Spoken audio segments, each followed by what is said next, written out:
What's up?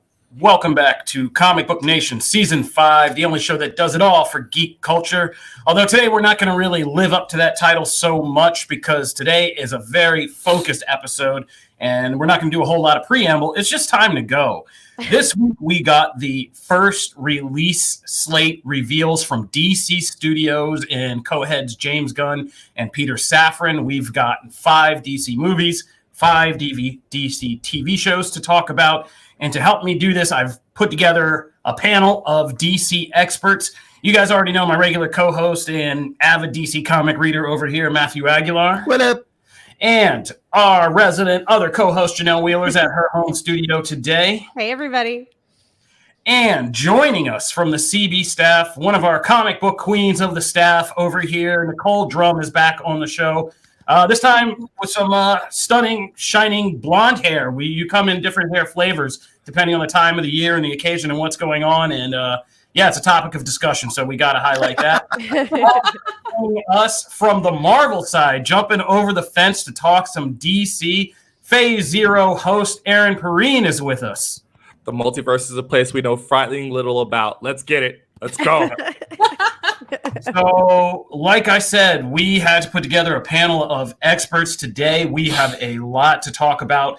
It's been a big week, and, you know, I've been kind of hopping up and down. Matt's seen me spaz about having to wait till Friday to talk about all this. Not about it, but I'm kind of glad we did because, as always, things happen. Things continue to kind of fall out. We learn more, and we're going to be able to kind of talk about it all today. So, without further ado, let's get into it. So I believe it was, this week has been crazy, but I think it was Tuesday that we got this presentation, or was it the last day of January, like the very last day of January, because James Gunn promised we get this like sometime in the first part of the year until he waited till the last day. People were getting fired, people were getting hired, and James Gunn was announcing DC Studios stuff. So let's go through what we kind of learned from this event, starting on the movie side. The first thing we got, of course, is the thing we knew about, which is Superman Legacy. This is the Superman movie reboot. James Gunn is writing it himself. And we didn't learn much more than that, but we know this is going to be about a kind of a younger Clark Kent coming to Metropolis. But interesting enough, as you just saw flash on the screen, James Gunn shared a picture from Grant Morrison and Frank Quigley's All-Star Superman when he was making the presentation. Then yesterday, he just outright came and like confirmed that, yes, this is one of the books that is heavily inspiring this new Superman movie, which, you know, I nearly broke my brain, I think Wednesday or Thursday, trying to dig through all the comic influences for all 10 of these projects and doing a lot of guesswork, but James Gunn kind of and then found a lot of Grant Morrison. yeah, it's like basically this is going to be the Morrison. Was my conclusion. Yeah, this is the Morrison verse is what we're about to enter. If you're talking about like different phases of DC, but that was an interesting pick because of the nature of what All-Star Superman is, which is a Grant Morrison, Frank Quigley story, 12-issue volume. Of course, it's about Superman getting kind of tricked by Lex Luthor and getting overpowered by the sun. He finds out he's going to die. He has a limited time left, and he wants to perform a set of miracles. And that's really just a framework, as most Grant Morrison things are, for kind of these individualistic stories that highlight different parts of Superman's world, his character, his effect on the world, the different people that are kind of involved in his main core of characters. And it's one of the most acclaimed kind of Superman modern series. And might we add, the interesting thing about all these DC kind of Chapter 1 projects is pretty much across the board, with the exception of, I think, like Swamp Thing, and they're all from kind of like modern 21st century DC storytelling. So how do you guys feel about this kind of take on Superman? And does anybody have any kind of ideas about like how we're going to fit what Gunn is set up as the premise of this for like what All-Star Superman is and how it connects to this? Because I have some theories, but we'll get to that later. Do you want me to do it? Yeah, go for it.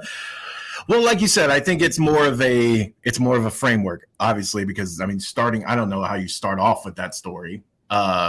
When you're trying to launch a character, right? So I think it's more about, and if they're going with anything, it's to restore what is most renowned about Superman, which is a sense of hope, a sense of compassion. All these, if they're focusing on who the person is and why he is so respected and lauded by the rest of the DC universe, you have to start with what he inspires people to do. And that's something that All-Star Superman does really well. It does it within that framework, But you don't have to have all that, right? Like, I don't want this to be a, hey, we're trying to shove all of these iconic stories in the first part of this journey. We made that mistake already. So let's not do that again. I want to like take it step by step. I think making him somebody that you show the effect of him throughout all the other movies, establishing him first, and like, oh man, like this is what inspires me about Superman. That has been captured in the comics over the last 2-3 years really well. And I think, and it's also going to be captured even more, I feel like, in the upcoming Superman issue, which I think is also really good. So I think I want to see that on film. And I think this would be a perfect avenue to do it. I don't necessarily need all the other trappings, the Morrison-esque trappings. But good point. Check out our interview with the creators of the new upcoming Superman comic book that is being kind of relaunched by DC Comics this year. And we had a long, awesome chat with them on a previous episode. Go check that out on our YouTube page. Nicole, I know you're chomping at the bit. I know all of us have like platforms to kind of tweet or yell about this stuff, but I know you're chomping at the bit to talk a little bit about this. So tell us, what are you thinking about this Superman relaunch? I'm excited for it. Like I've not been shy about saying I did not love the Snyderverse at all. I thought that his take on, again, Zack Snyder does beautiful things visually, but I hated his version of Superman. I just did. This I think is going to give us that energy of goodness, of his care for humanity. I think this using the Morrison comics is going to be more of a framework, like you guys have said. I am just excited for a Superman that inspires hope. Like when they announced that this would be the book that would kind of be the vibe, or at least what they're drawing from, I don't even care how they bring the comic into it. The energy, this book was I've joked about this a few times about how it feels like James Gunn looked at my grad school comic book pull and is like, yeah, that'd make a good slate, because this is so much of the stuff that was on that pull. And there's just a feeling that you get when you read that particular run of comics. And I'm excited to get that feeling in a movie. And so for me, that's what this is about. I think we're going to get finally a genuine Superman that I feel like we haven't seen on screen in a really long time. So that's what I'm excited about. I have no idea how they're going to bring the story parts into it, but I'm here for the vibe. Well, I think it's interesting too, because like Janelle, I feel like we've read a lot more Superman on the show over the last like year. Mm-hmm. Does this excite you? Like, what do you like? You hearing this premise and everything? Because I don't actually remember. I don't think we've ever read touched All-Star Superman here. So it would be a good one to revisit. You can also watch it. We should. We really should. HBO Max is an animated movie. If you want to take the Cliff Note version. So how are you feeling about this? I'm pumped. I mean, Superman is awesome. I liked the Snyderverse Superman. I liked Batman too. Superman, but obviously like it's darker and it had its moment, like it had its time, and it existed the way that it did, and that's cool. But I'm ready to see a different side. The way you guys are talking right now is actually getting me more pumped than anything, because as like a casual, I don't know, reader and new to actually doing the comics. If you're new to the podcast, I'm more of like the TV shows, the movies, and now these guys have gotten me in on the comics. I think it's really exciting to see a different side. And I think that this is going to be more fitting of the times. Like I feel like that dark and gritty and kind of like almost negative feeling that I was experiencing. It's had its moment, like, but I think we all kind of need some happiness and some positivity, and to kind of bring back like the OG. Like as a kid, I thought of Superman as wholesome, like just super wholesome and kind, and kind of like this person that I always thought like grown-ups were. You know, like, oh, they're all good. And then I grew up and I'm like, grown-ups suck. Like, they're terrible. and I'm one of them. So we need this. We need it as an example. With you there. I'm with you there. My kid is a huge Superman fan. He's got that same Superman is the ideal. And I'm just so pumped for the idea that this movie theoretically is going to be out when he is at a point where going to movies is a thing that Mommy and John do together. Yes. And oh my God, this is going to be his Superman. That's and crazy. How exciting is that he's going to get a hopeful, inspiring Superman, because Lord knows he's already a little supervillain in training. We need this. Yes. I feel like my Aaron theory is going knows. to depress you guys, but Aaron we'll see knows. that. Aaron, you get final word. We're going to move on, but Aaron, give us the final word on how you feeling about Superman.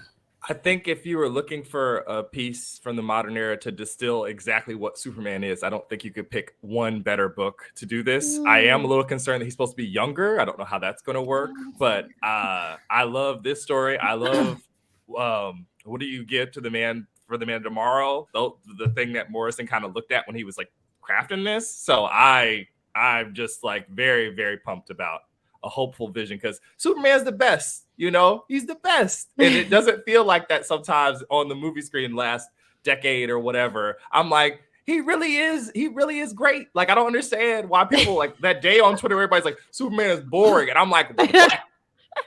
He can literally do anything. Dan Jurgens was on our show, and Dan Jurgens is one of the most famous kind of comic book creators, especially over at DC and especially with Superman. And he kind of gave the mic drop answer of saying, I don't think that Superman's gotten boring. I think Superman's always been the same. I think it's the world around him where we've started to do things where, falsehood and fakery and, doing all this stuff, lying has become normalized and the standard and getting ahead that way. And so looking at a person who doesn't do that and stands for these other things is what people are saying is boring. And it's the society that's changing, not the character. But I digress. I want to get to the next film before I tell you guys, go back and watch that. Comic Book Nation. Yeah, we get to it. On here. The next one, Brave and the Bold, is the Batman movie, which I know Matt was cheering for quietly because it will be kind of based on Grant Morrison, on their work, and Batman and Son, that kind of first story arc that brought Damian Wayne into the mainstream DC universe and started to build this new relationship with him and Bruce Wayne. If you don't know, Damian Wayne is Bruce's son that he had with Talia al Ghul. He was raised by Ra's al Ghul and his mom in the League of Assassins, and eventually he comes and is given into Bruce's care and trying to kind of pull Damian back, who was this kind of darker version of if Bruce Wayne had kind of like the same mission with some really bad mentors, like how he would have turned out, and him having to teach his son about the values of being Batman and all that stuff. That was a big swing when it happened, and trying to give Batman a son, and everybody was like, what? And nobody liked Damian at first, but he has definitely earned his place. And if you listen to this podcast, then you know that, we've been keeping up with a lot of Damian stories. And all I'll say is I'm excited because this is a different kind of Batman. We've never done this version of the story. I also hope that this isn't the end of the Morrison influence. And when we get to the speculation part after the break, we're going to talk about why we only got the first half of this chapter 1 slate. And I think some of those movies in the second half, one of the reasons could be spoilers to like what happens in this first half, right? So I hope we do get the new Batman and Robin with like the Dick Grayson, because there's implications here that Nightwing can be swinging around in this universe, and Dick Grayson's possibly grown now. And that leads me to my theory, which I don't want to depress anybody, which is I think James Gunn is maybe playing with us a little bit with the Superman thing, which is this story that sounds like it's this kind of younger kind of Superman instilling hope and coming to Metropolis and making the people believe again. But I'm wondering if it will be that straightforward, because the presence of this kind of Brave and the Bold and introducing Damian Wayne, who, obviously has in Grant Morrison's writing a succession to taking over for Bruce Wayne, and Bruce Wayne has his own adventure that people kind of now really love, going through time and doing all that stuff. And the Batman Incorporated people want to see out of this. I don't know why they love that. I don't either, but it was not good at the time. I didn't like it either. I never I'm not really dead lost in time. I feel like that's revisionist history. I hate that. But anyway, I digress. But I hope people hope there's a Batman Incorporated that comes out of all this. But I'm wondering if they won't possibly do something crazy like remove the main Superman and Batman out of this early. Oh God. And then and if this Superman, it's called Superman Legacy, right?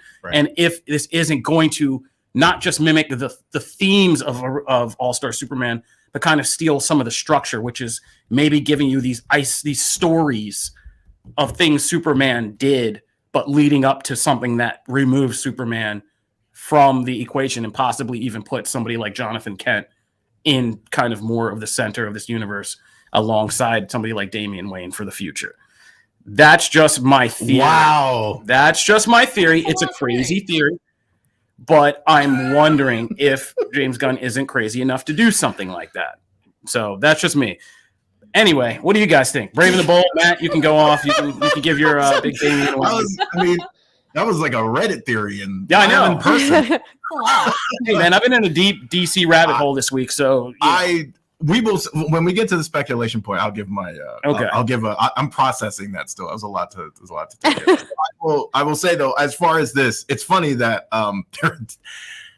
I love the idea of having Damian in from the beginning. I think it's smart because if you want him to be a part of this world, and one of the strongest parts of DC is actually legacy. That legacy to me is handled differently than it is in the Marvel side of things, and I tend to enjoy how legacy just kind of is woven in to the very fabric of the DC universe. You have so many second, third generation heroes, and they're all linked, and I just think that's so cool. So to bake that in from the beginning with Batman's story, I think is smart because it just opens up your storytelling possibilities.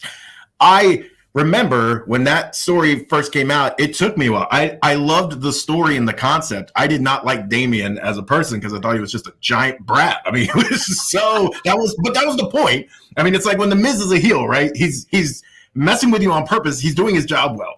He was a brat, and he was a brat for a while. And then just over time, the way writers have handled him and have grown him, he is fantastic now. He defends Bruce at almost every turn, and like some of the conversations they have are just so wonderful. So for that possibility to have in the movies is amazing. So I like the idea. I hope Batman Bruce sticks around for a while because I want to see that dynamic grow.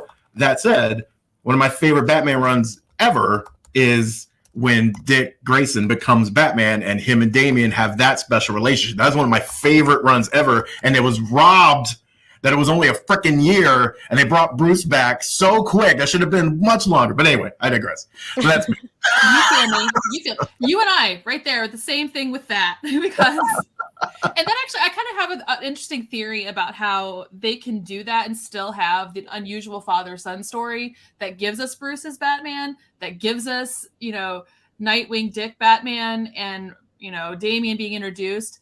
And I think that Kofi's onto something, but I don't think we're getting rid of our big tier Batman and Superman. I think we're going to get a Super Sons. I think that's what we're leading to. And ooh. I've got a cooking theory that I'm working on that I hope to have fully written by this weekend for the site. But that's where I think this is going. And so I've got this whole operating theory about that's why we're getting Superman Legacy for what we're getting and Brave and the Bold for what we're getting. And unfortunately, I think that means we're going to get a little bit of weird Batman Lost in Time stuff. But I'm also down for it because while I hated that aspect of the Morrison run while it was happening, in retrospect, I enjoy the weird of it now. Just looking back. Look, I do like. That's why I'm so excited. Listen, we can all admit that Grant Morrison is sometimes ahead of their time, and it really takes time to catch up. They really are. And honestly, it took me a minute. And by a minute, I mean years. But that's what I'm so excited about, particularly with the Batman Morrison being part of this, is that Morrison gives you everything. Like you get a little bit dark, you get a little bit emotional, you get complicated stories, you get weird. And it is the most comprehensive modern storytelling that just sits in your brain rent-free for years. Yeah. I saw it's been living there for a decade. And when this announcement came out, I lost my mind with excitement.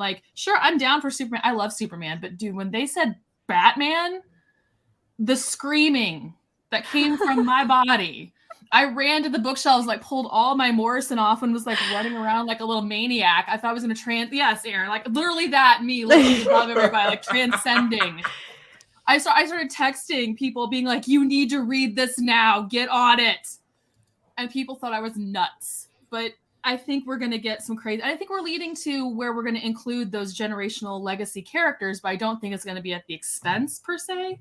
But yeah, I'm so excited.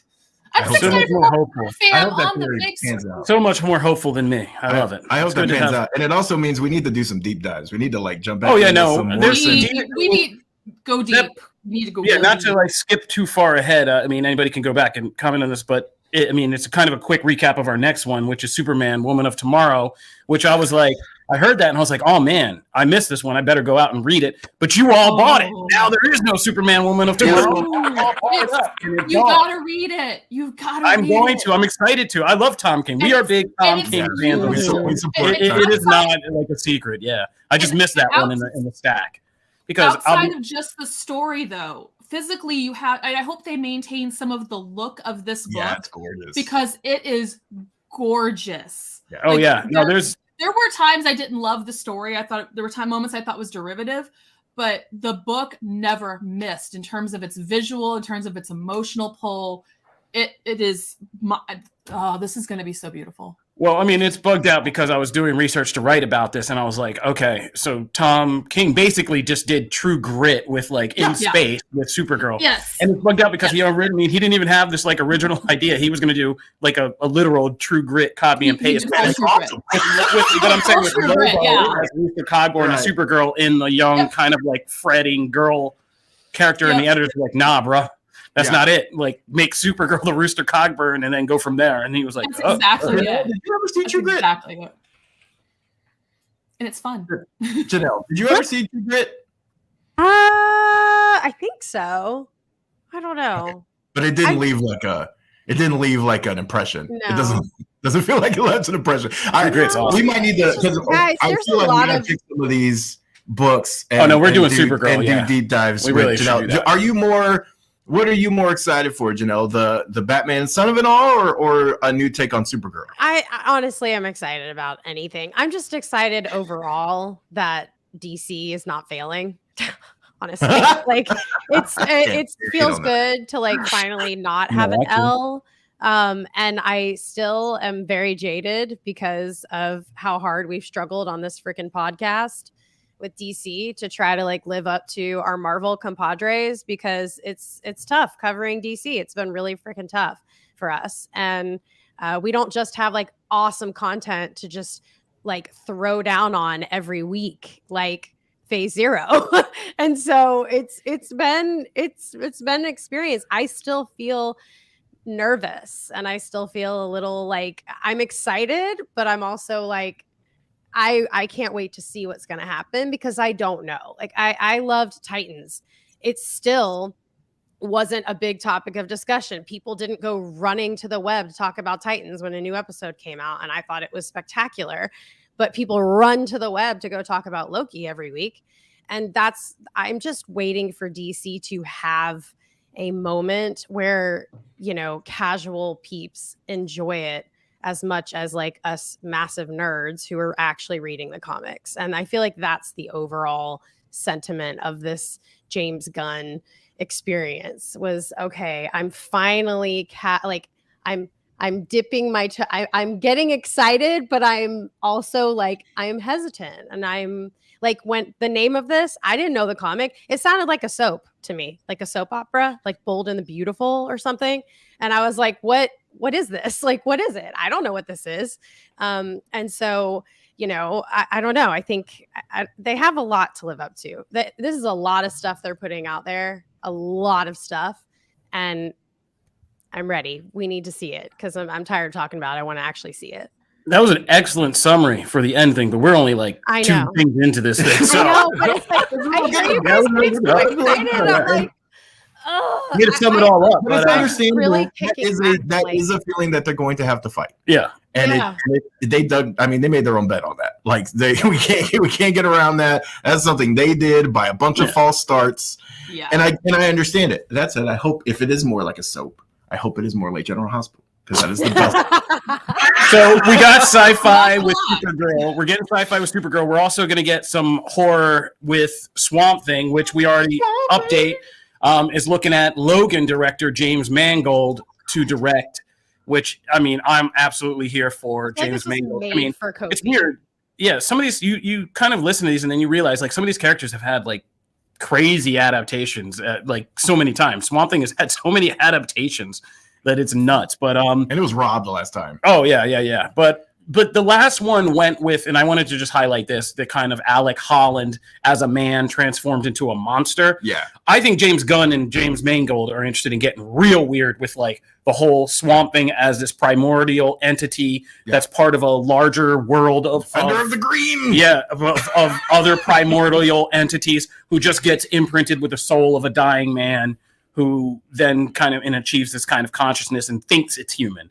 And I think that is going to be much more interesting, and we can get crazy sequences like within the green and all this stuff, and about the interconnectedness of the environment and all this stuff that I think James Mangold is going to just kill. So I'm really excited, but we ain't getting that till like near 2030 because James Mangold has to promote Indiana Jones 5 next year. Then he has to go with Timothée Chalamet and shoot the Bob Dylan biopic, and then he'll start Swamp Thing. So see you in like 3 years. Okay, no, I'm not going to do my Bob Dylan impression. Aaron, what do you think about, what do you think? No one wants to hear that. No one wants to hear that. No one wants to hear the real Bob Dylan. Wow. You're just Whoa. Wow. He said it. yes, Aaron, stepping on that. I'm stunned. I'm stunned and shocked into silence. I think, it really felt like there's about 3 things on this slate that he's just not afraid to do weird things. Like things that I can clearly say that Marvel would not do. Like they would not do just like this or the thing we're going to talk about next. Or even the Creature Commando, whatever. Like, I'm just like, man, this is going to be really fun for stuff that people wouldn't even get a chance to see otherwise. So I'm excited about that. I saw some people in the chat talking about Animal Man. That would be a great way to backdoor Animal Man up in here. Vertigo's 90s Animal Man. Another Morrison.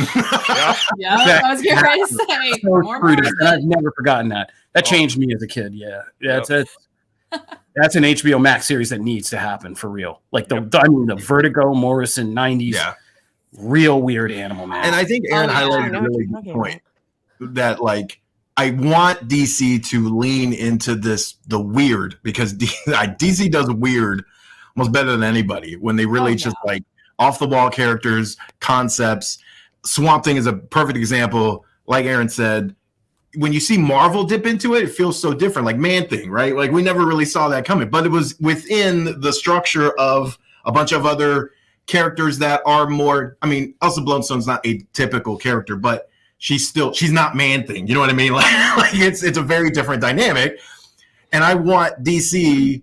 What has me hopeful is that yes, some of this lineup is very weird. We're really going with some off the wall characters, and there's even tons more. And I'm hopeful. Also, this gets me one step closer to Detective Chimp.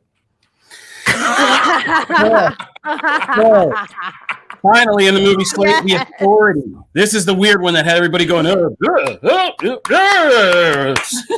James himself even compared it to, he called everybody out.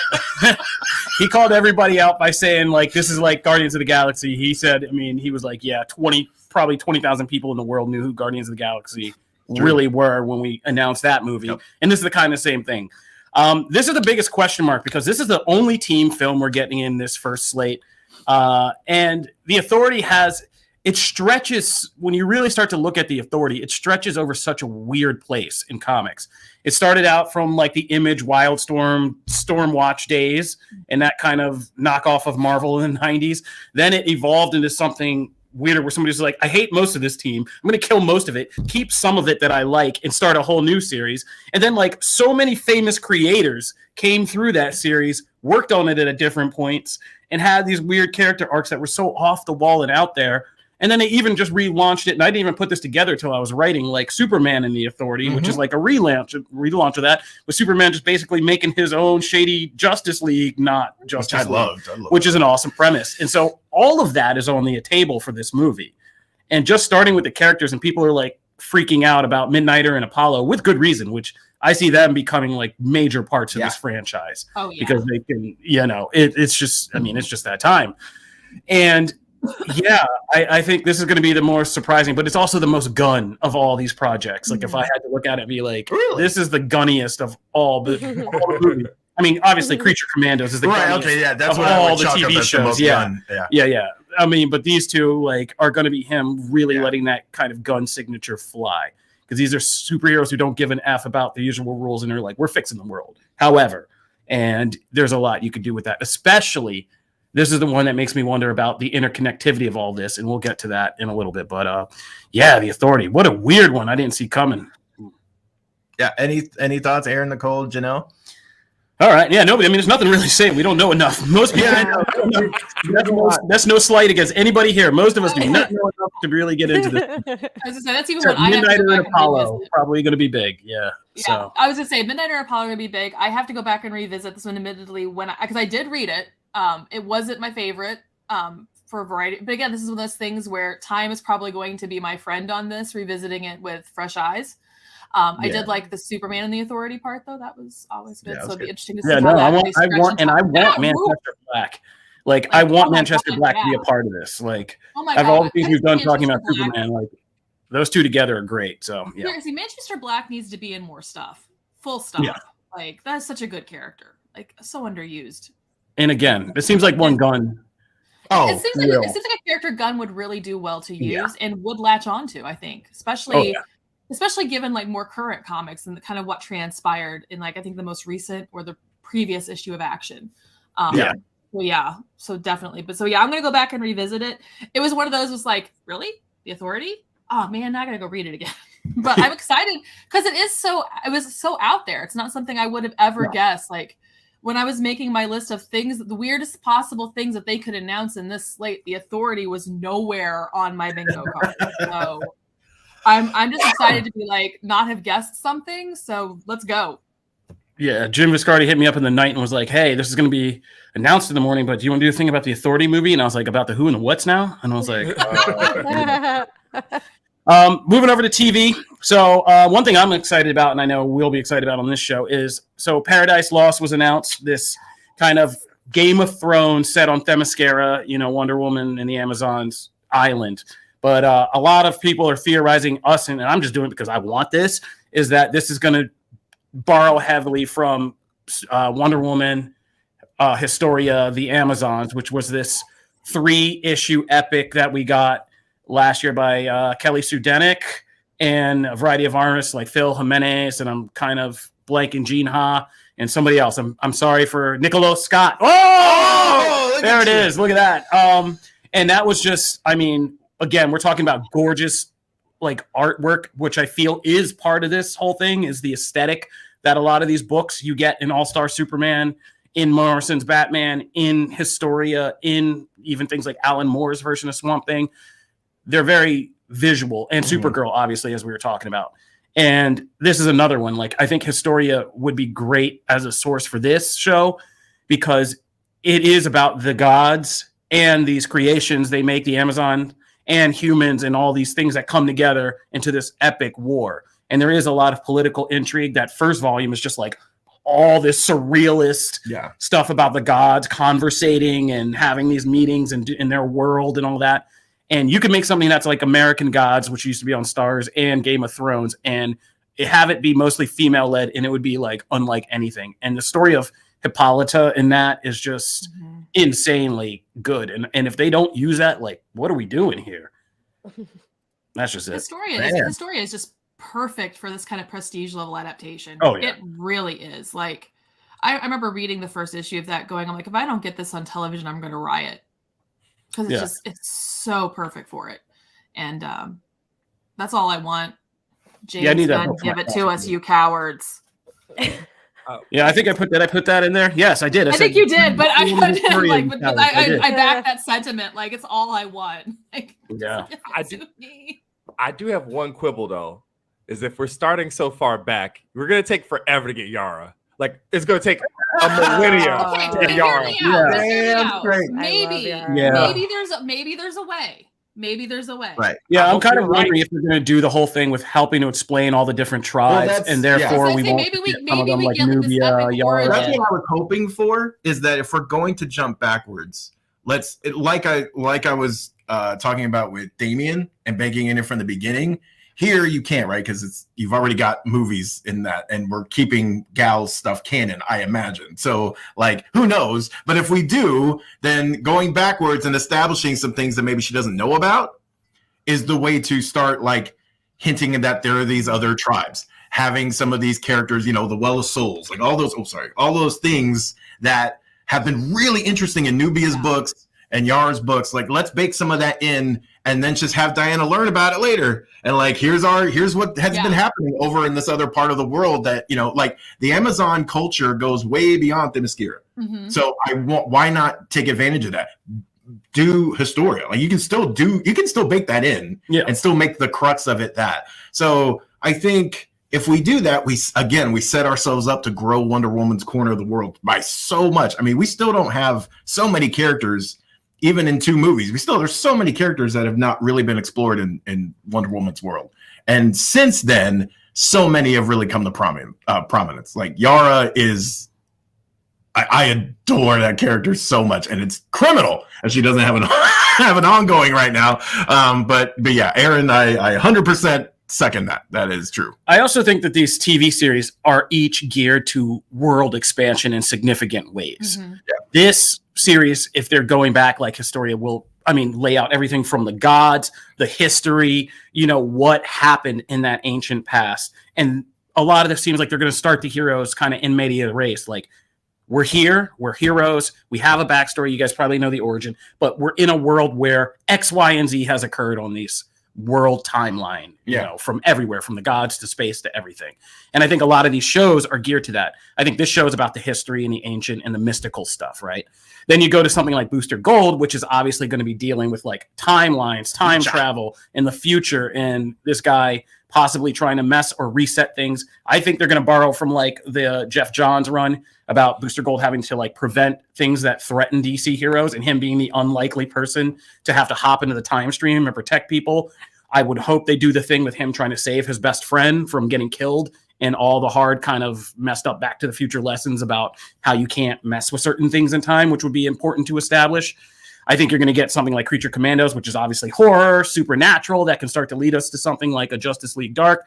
You got Lanterns. Yeah, you do. Kind of a big space thing, and they use the Earth 1 aesthetic for Lanterns to be kind of modern. But I think that's just the aesthetic. Again, I would bet more that Lanterns is going to be more like, but I think that's a grounded aesthetic. Hal Jordan as a kind of, Ferris being a space exploration thing. Hal Jordan being one of their pilots. Yes. How Jon Stewart gets in it. The difference in the silliness of the mythos of the green and yellow rings and fixing that up. Silliness. I mean, we saw what happened in 2011. They can't go back. So I think they'll probably change some of that. But take your bias out of it. At the heart all this slander, this Green Lantern slander will not pass. Sir. But I think they will bring in some of the modern people like Far Sector and things like that. And I think they'll dip in again to the Morrison-verse, where you have these kind of weird, almost like police noir stories with like Hal Jordan going undercover in the Black Stars and finding for double agents and stuff like that. So I think, but that will then let us see more of space in the cosmos. And then finally you got Waller, which I think will deal with kind of the larger actual DC universe. And I'm praying, this is my other big hope, that they steal from Infinite Frontier and do Waller basically trying to kind of conduct cross multiverse operations, and we get to see things like Earth 3 start to come into the picture. That would be dope. But for once, Kofi and I are on the same page with something like that, because that's what I want to, because they're just so cool. Yeah, and I would love to hear. Somehow give me the Crime Syndicate too. That while we're at it, just come on. Yeah. And I think it's perfect because at the point in the story, we know this is between Peacemaker seasons 1 and 2, and she'd just been outed and had kind of her whole operation shut down. And she's like, well, Rick and Morty style, this Earth is screwed. Like, might as well start messing around on another Earth and see what I can do there. So that's my hope for this. But again, that would start to play with the multiverse and other dimensions and the other famous DC universe realities that are kind of out there. So James Gunn swung from the fences with Peacemaker. We had aliens, super Nazis, and everything in between. So, why not? I think you summed up the show, aside from Lanterns. You summed up the shows really well. I will say, Janelle, of these shows, which one excites you most? Definitely Paradise Lost. Yeah. Really? Oh God, yeah. Like anything Game of Thrones. Really? Yeah, I mean, first of all, women rocking it out, like being like the stars of the show, being the powerhouse strength, like that's so cool. But I am curious how they're going to hook people outside of comic book readers, because like just with Last of Us, or like with The Last of Us, how they seem to do a great job of hooking people who don't play video games at all and don't know anything about it. I wonder how that's going to look, because it is for me, like, until I really started deep diving on all of the Wonder Woman, and all the, I came in going, there's one Wonder Woman, like there's no such thing as anything else. Like there's one, like, and knowing what I know now, I'm so pumped about this. But I'm just curious, like looking at this entire lineup, how they're going to make everything kind of approachable for non-comic book readers, because in the end, like that's how you're successful in this vein. Like we're not trying to sell comics, we're trying to sell people on watching a show week after week after week and falling in love with these characters and understanding their backstories. And so hopefully, I mean, I have full faith in James Gunn. I feel like he's don't conclude that thought. Let's just put a pin in on it, take a break and come back and start, because their second half is going to be kind of speculating about what does this all mean? Where are we headed? And so I think that's a great question to start with, is this stuff going to hook a mainstream audience? So we're going to take a quick break on Comic Book Nation. Come on back, subscribe on YouTube, subscribe on Twitch, do all the things while we're taking a break, and come back for the second half of our discussion, which is us just getting to geek out about where this is all going and if it's going to work. Be right back.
We are back at Comic Book Nation, the only show that does it all for geek culture, but today it is all things DC. If you missed the first part of our show, we just broke down everything that DC Studios revealed in their first release slate presentation, 5 movies, 5 TV shows, and we want to say apologies to Mr. Bob Dylan.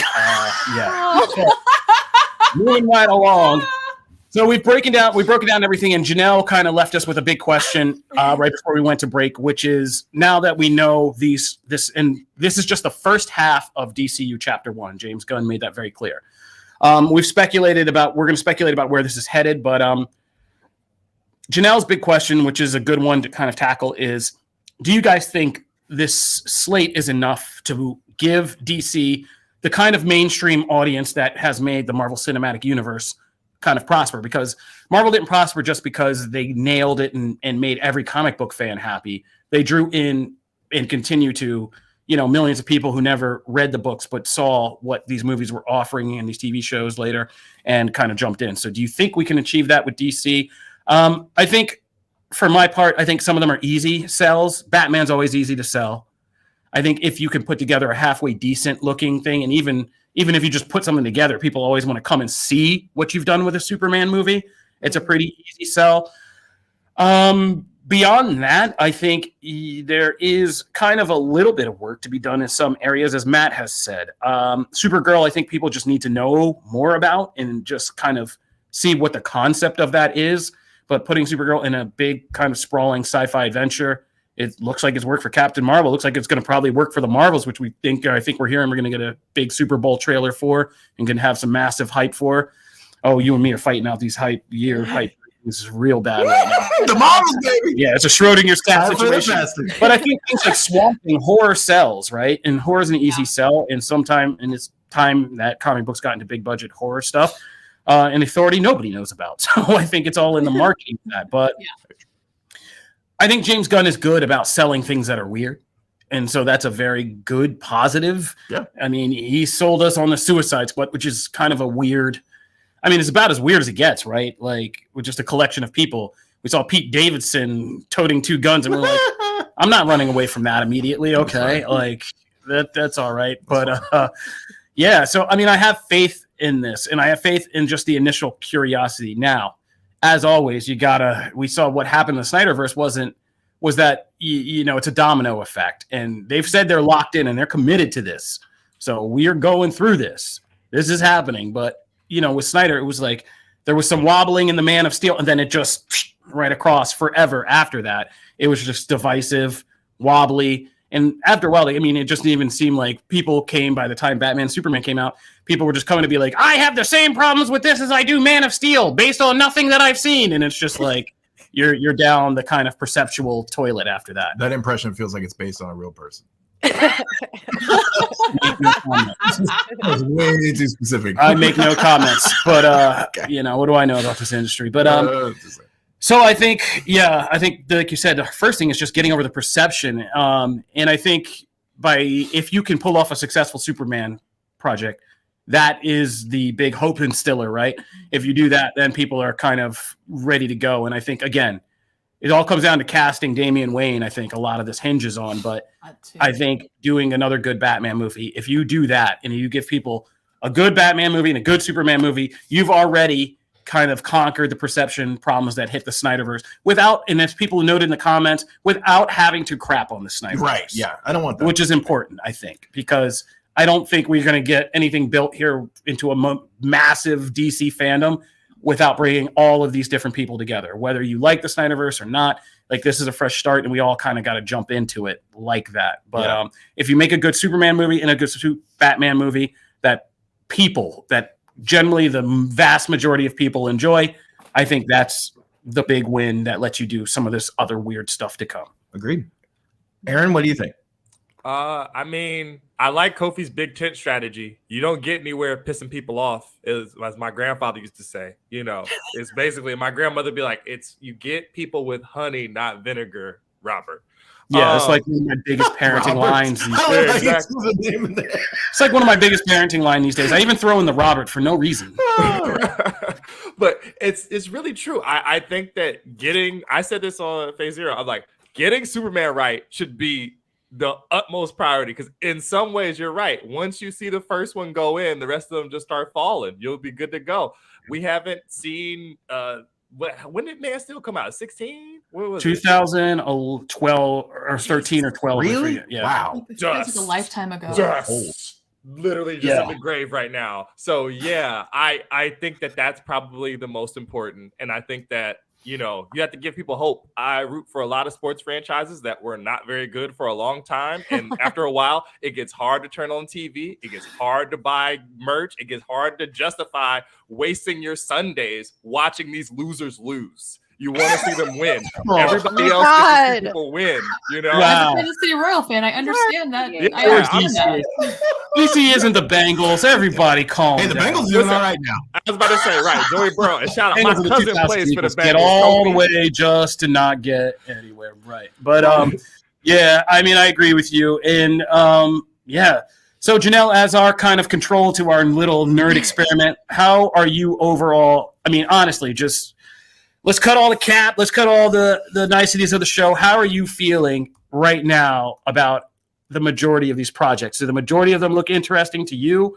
Or are you just like, I know Batman, I know Superman, I think I recognize that Wonder Woman thing, and you're just kind of It's that. It's like, I know Batman, I know Wonder Woman, I know, but it's excitement. Especially, I will say, Supergirl is very exciting for me, and it's really cool to see. So I don't mean to like, you know, beat a dead horse, but like seeing ladies and like women take like lead roles and shows and movies, like that is very exciting for me. And that alone will get me my butt in a seat, like with Supergirl, and it will get me watching week to week anything. You know, I think that like the accessibility. So if it is HBO, I mean, yes, it is. Like it will be so easy for me to just like turn it on, and I think that's going to be something that a lot of people will do, especially if it just depends on like what else is out at the same time, you know, and like how the promotion's going. And I really have faith. And there are certain projects I'm so excited about, but even the ones that I don't know much about, I'm intrigued enough to want to go out and read the books and understand where it's coming from, what this is about. Like I'm excited. I am truly. So that feels good. It feels really good. Yeah. As we come down, I want to get you guys' theories. Where do you guys think, and this is maybe for the comic book crowd, Janelle just gave several awesome kind of mic drop endings, but where do you guys think this is all headed for the comic book crowd? What event, what kind of second half are we looking at that we can't see right now? What do you guys have? Let me just give me your craziest theories. Nicole, I think that Nicole's right. I don't know if it's going to be Super Sons, but I think there will be some kind of next gen Superman Batman thing that comes up quick. It'll be like Son of Superman and the new Batman Robin, kind of with Dick Grayson's Batman, or it'll be just straight up the Super Sons, because that is a big thing. I mean, today. why wouldn't it be? That's such a layup. Yeah. I mean, there's two franchises. You could do it two different ways. Right? Yeah, I'm just saying, like, but that is, it's already instead of a there. world's finest crossover into, I mean, it would help erase the taste of Batman v Superman from a lot of people's mouths. Yeah, Super Sons, it's fun, it's colorful. It feels like a good direction to go, because they've talked about incorporating all these additional characters that we don't typically get to see. Yeah. And, you know, there's been so much talk about how rich and deep the DC lineup is beyond the big characters. This just seems like the natural direction. I can't help but think that that's where we're going. And if we're not going there, part of me wonders with the Waller of it, if maybe how we get there is some sort of take on Crisis. I don't know which Crisis. I would love to see a Crisis on Infinite Earths type of situation, though I don't think it could be a direct thing. Animated movie, I love. But I don't know. Like, I don't know. I don't even know if we're leading to an event type of thing. We might just be leading towards really good natural storytelling, which I think would be a very interesting way to deviate from the Marvel formula in a way, where these stories are their own events, telling stories that come together to where the plot, for lack of a better term, flows. Where legacy. Yeah, I kind of agree with that. I kind of hope, because that's what I would like to see. I mean, I love that Marvel builds towards these events. Like, we all know that I am so down for Kang and everything coming with Kang. I love that stuff. But DC is not Marvel, and DC should not try to be Marvel, and they should not replicate that formula. And I would love to see DC do what it does best, which is tell these complex stories that interconnect and weave without necessarily requiring everybody to come together to fight one big bad. Because even in comics, we sort of see it, but we don't really see it. So that's what I would like. I think I'm going to tweak it. I think the Crisis should be, to pull from one of DC Animation's best works, Crisis is on two Earths, which is where Justice League goes up against the Syndicate and an alternate Earth, and Owlman wants to destroy the multiverse and do all that crazy stuff. That'd be interesting if they built up to that, instead of having like the Legion of Doom or a big bad, a Thanos. Having them have to battle, and of course the Waller of it all, having to battle this alternate version of themselves, and to start to set up, that I think the stakes in DC should be, and I think the first event should be something like Crisis on Two Earths or Kingdom Come, even, which could be a big event that you could do, bring back Snyder people, to say in DC the threat is kind of like X-Men. We're not fighting everyday things. We're fighting the possible outcomes over time, over reality, over this direction or that direction, and how things can go if you make certain choices, and if you're not a certain kind of hero, and where it can be. It's more of a human threat. It's more of an internal human threat kind of thing. Like what happens if? Yeah, what happens if? And so I think doing events that kind of set up those stakes would be interesting. But that's just me. Yeah, I kind of like the idea. They've been doing it more over the past. It's more of a thing in the Batman and Superman world, and Wonder Woman world. I like when DC does self-contained events to the character world. So I like Superman events. Yeah. You get the entire Superman family and all the kind of characters that accompany them, and it feels like an event because it draws everybody there. But you don't have to have like every book participate in every single character. Sometimes that just comes across as forced. Then we get, oh God, what's the what's the one in Marvel? It's Fear. Fear itself. For yourself. Thank you. You get like there are things that feel like, oh, that could have been an event, but a smaller thing. Yeah. So I think Batman does it all the time. How many classic Batman stories have been just the Bat family? They're Gotham. It's like No Man's Land is like a perfect example. The Nightfall stuff really all happened in Batman's world. Yes, some people come over, especially like Superman, but like even like recent events like Tom King's whole run, right? That really involved the Batman family, and there's enough characters in the Batman family. I'm hoping for some Huntress shine in Gunn's. Heck yeah. So like spoiler, like I mean, the Signal. I love like there's so many characters. Heck, the Outsiders. Like half that team is in Gotham. So like there's just so many people you can involve, make it feel like an event, but you're keeping it contained, and you don't have to cross over with Wonder Woman. Yeah. Wonder Woman. If we had Trial of the Amazons, but like done better. Like I would be cool with that. I want that, in the world. So your approach. I mean, that's interesting. You're saying instead of going for big down the line crossover events, start working on things within the individual franchises as events. Lanterns. Good Lord, how many Green Lantern events have there been that didn't really involve anybody else? Until the very end. So like everyone has them. The well is there. So and then sure, build up to your Crisis 4 years down the line. Do something epic. Awesome. Like I'm not saying I don't want that. I'm just saying like let's not put the cart before the horse. No, it's an interesting it's an interesting deviation. I mean, it's something different. So I mean, that's interesting. I always like the idea that even though there's a giant, huge threat, one of the things I always think that we always miss when we talk about big, huge event type things is like even though something crazy is going on that requires major heroes, someone's still got to be dealing with muggers in Metropolis and getting kittens out of trees, and those are still good stories. So why not be a little more self-contained? So I think DC would do better with that. Aaron, from the Marvel side, we're gonna start closing this down. But do you have any final thoughts about where DC's going? I mean, this is gonna be your ops for the next couple of years. Yeah, I just happy to actually, like Kevin Feige says, it's not a rivalry. Like we just want to see good movies, and honestly, it is nice to see some real fun excitement that's not rooted at like people sniping at each other around these movies, because for the last 3 years since we've been locked inside, it's been just people sniping at each other over these movies. And it's nice to actually talk about things that are coming out, things that are on the schedule, things to look forward to. And I guess you can't really put a price on that. It just names on a timeline is enough at this point where I'm like, yes, finally, I agree. Absolutely. Yeah, I think you and Janelle put that so well of like, it's nice to be hopeful. I am obviously cautious because we can't just blanket out everything that's happened, but it is nice to be looking ahead and like 2 years ahead, not just like 3 months ahead. Like, oh, we wait for, the next movie to drop and then all the chaos ensues. Like, it's actually nice to like look ahead and be hopeful. So man, that's good. All right, I think we're gonna do it here, but before we get out of here, I think we got some hot hot things to do. So we're gonna go real quick. I saw Knock at the Cabin.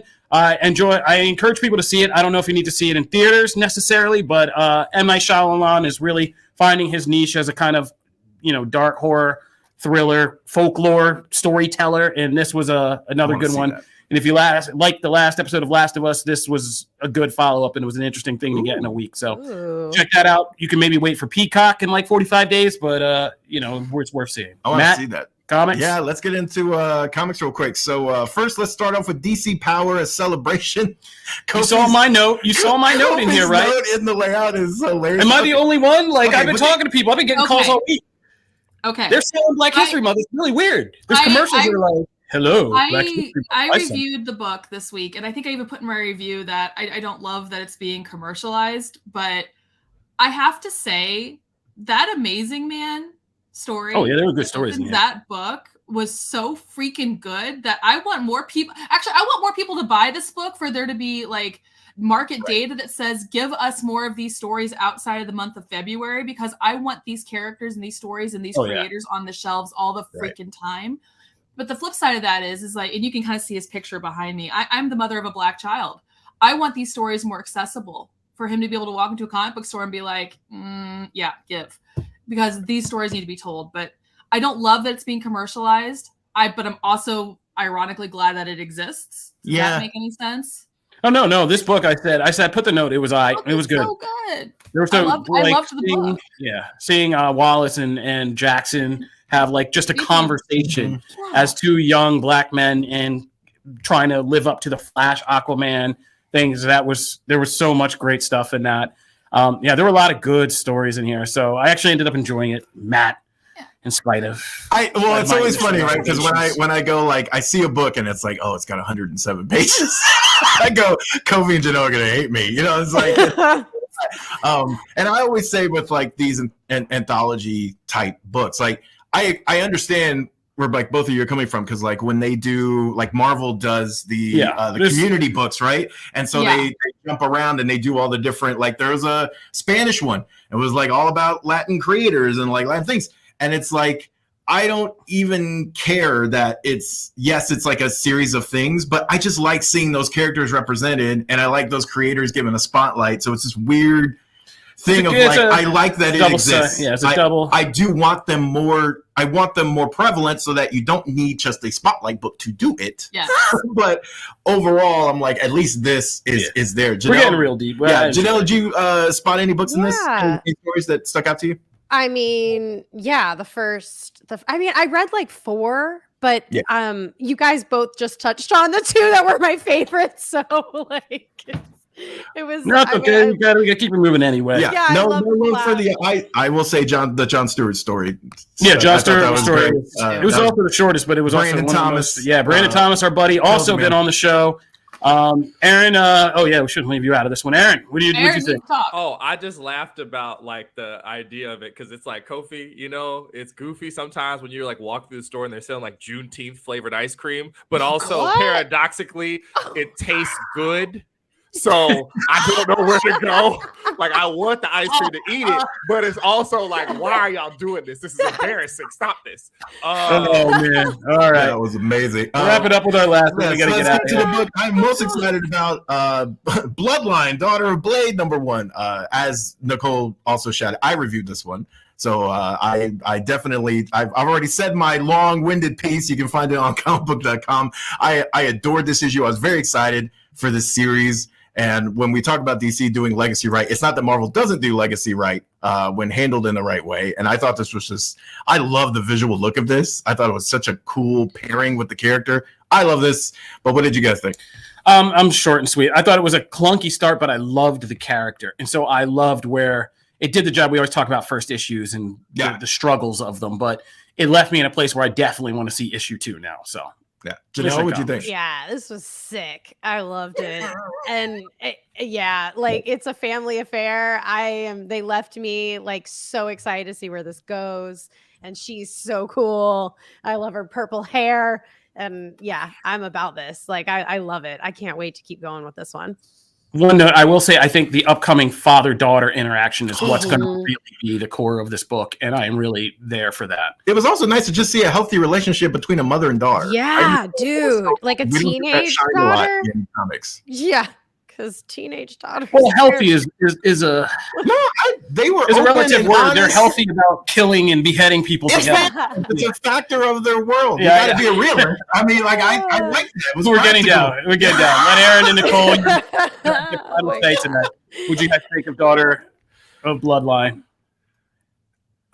I really, really liked it because I just like the dynamic. Like Kofi said, I think that's going to be really fun. It really reminds me, I'm like, oh, we're going to get into some like very fun Storm Reed, Idris Elba back and forth here at some point, and that's going to be delightful. I also just like, as conspiracy theorists, like, whoa, are we going to get her at some point in stuff? She's been getting pushed a lot. She pushed a lot in these books. I'm like, is that going to happen? Because I'm like, if it's going to, it would behoove everybody who cares about this stuff to read the book so they can actually be successful. So they keep making it. But yeah, I dig the character. Like, it was really, really cool. Nicole? Last word, Nicole. I I actually have not read this one because I was so deep in DC this week that it's on my list to read this weekend when I have a little bit of time. I will say, though, I'm attracted to the purple hair because, as you guys know, I've had purple hair. So I'm automatically team anyone with purple hair. And while I have a quick second to hijack, somebody in the comments has been consistently asking when my Christmas tree is. Yeah, that's what I was going to end with. The answer is never. Actually, I don't know, but it's probably going to be there for a while. I am so sorry. It is purely enjoy the festiveness. Yeah, quick shout out. All right, that'll do it for our regular show segment of Comic Book Nation. We're the only show that does it all for geek culture, but this week was definitely all DC. But come back next week. We're going to have a lot more to talk about and a lot of our usual variety. Thank you, Nicole. Thank you, Aaron, for hopping on and lending your expertise to our discussion and helping us navigate all this. Stick around and be sure to check our YouTube page shortly. We are doing our bonus round, which I think is the name that our producer Peter came up with, which is an amazing name, so I couldn't think of anything. Thank you, Peter. This week on Comic Book Nation bonus round, we are going to be getting our wrestling boys together to talk about what happened at the Royal Rumble this past week. And Matt got to review the new WWE 2K3 video game. And if you don't know, Matt has an infamous history with these video games. So now he and Connor Casey will get to talk that out. But we're going to cut it here for the regular show. Thank you for tuning in. And be sure to tune in to Comic Book Nation bonus round. Going to get a special shout out from. Oh, yeah, we get out. I'm sorry. Matt's been doing everything. I'm sorry. My brain's filled with DC. Before we go out, we have a very special outro today. Let's run it. We'll see you guys next week. What's up, y'all? It's Bianca Belair, the EST of WWE and your Raw Miss Champion. I'm coming through to shout out the Comic Book Nation podcast. Make sure y'all check it out every single time. Don't miss it. Comic Book Nation podcast.